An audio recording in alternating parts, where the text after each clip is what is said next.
just don't care on RHONJ in any way, shape, or form. You know what I mean? They don't care because they're like, what are they going to go back and edit this?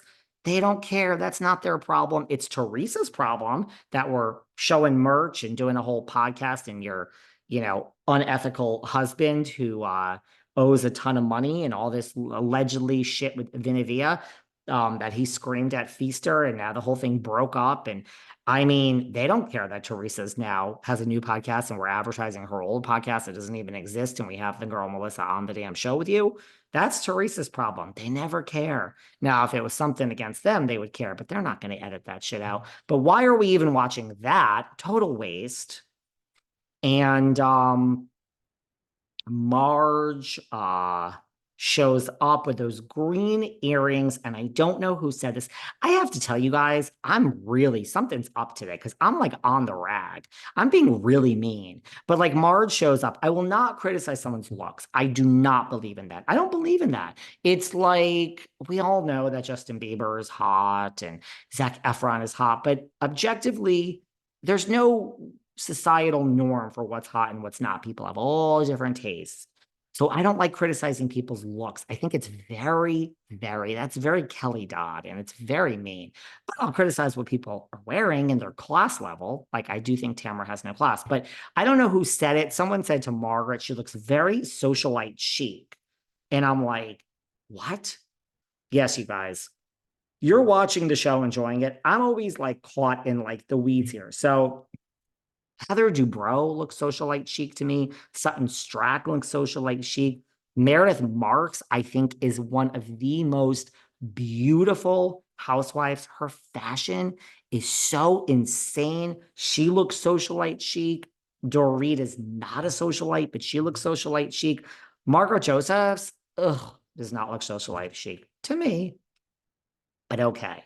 Um, she's such a bitch, this Margaret. This is the problem. She goes and does this and like reveals to Jackie that everyone got the dress. And again, when I tell you I don't care what people say about me, I don't care if I'm left. Do I seem bothered by the rat and the gnat?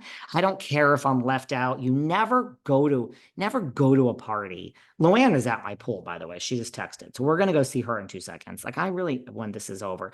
But the point is, the other day, Luann asked me to do something at like the last minute. Now, I don't mind a last minute invite. I don't stand on ceremony. I had things to like, literally, it was last minute. Can you be at my house in 30 minutes? You know, the point is, I have no problem with a last minute invite. Some people say never accept them. I don't care. I'll accept it if I want to go. But you never go somewhere where you're not invited, right? That's no, thank you. So to me, I wouldn't be bothered by this. It's like, okay, gave everyone the dress except me. I mean, what the fuck do I care? Now I know where I stand.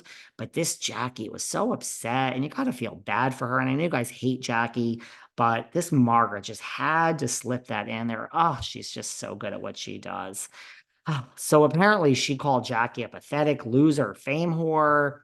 And Margaret, and Margaret said, well, you said that you think you're better than me. Jackie said, I don't think that way. It's over between these two. They're doing press now and trashing each other. It's over. Dolo can't even stand Jackie, but she's standing there, talking to her. She says everyone in this group is looking for a reason not to like the other and blah, blah. Yeah, no kidding. Um, but Marge can be evil. Dolo says she sees a glimpse of hope in everyone moving forward. The show's being canceled or rebooted or put on pause, and other people are coming back. So there is no hope, Dolores. There's no hope.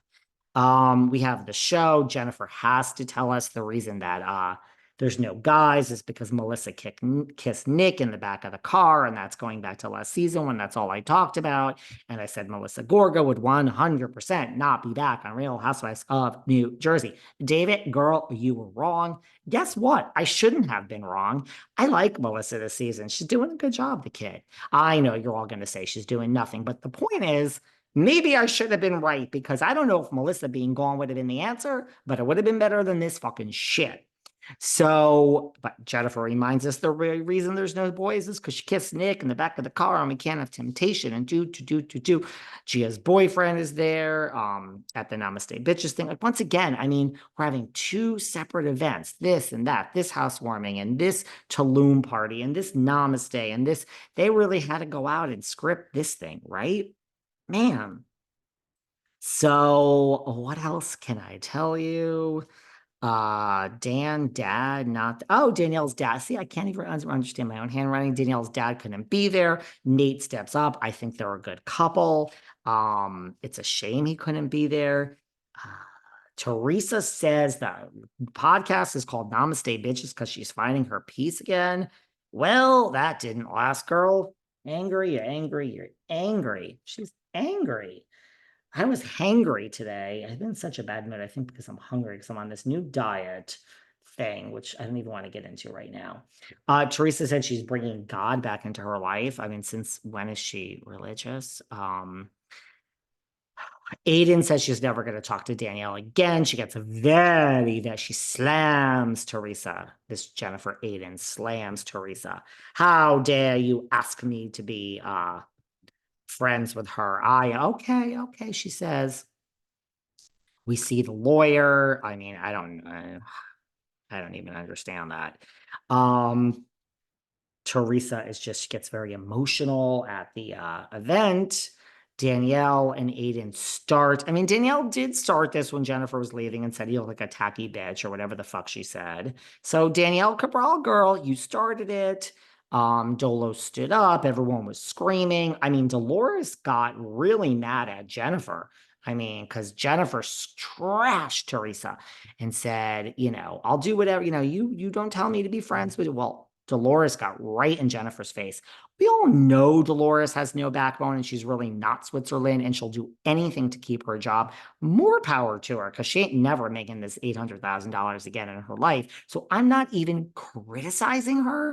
I'm not even criticizing her. But for everyone who wasn't sure and calls her Switzerland, let's just boil it down. She's loyal to Teresa, even though she knows Teresa says shit about her and Dolores says shit about her. They both say shit about each other. Dolores knows that it basically is Teresa's show, although maybe all this unethical stuff with the bloggers and this and that and Andy saying this, maybe Teresa is going. I still don't think that. But and then it ends where Dolores says, don't ever tell me to be friends with her again, and I'll pop the bitch. So there you go, inciting violence. Not coming down on Teresa, not coming down on Jennifer. I'm not coming down on any of them. I'm coming down on all of them. The whole show, as far as I'm concerned, can go away.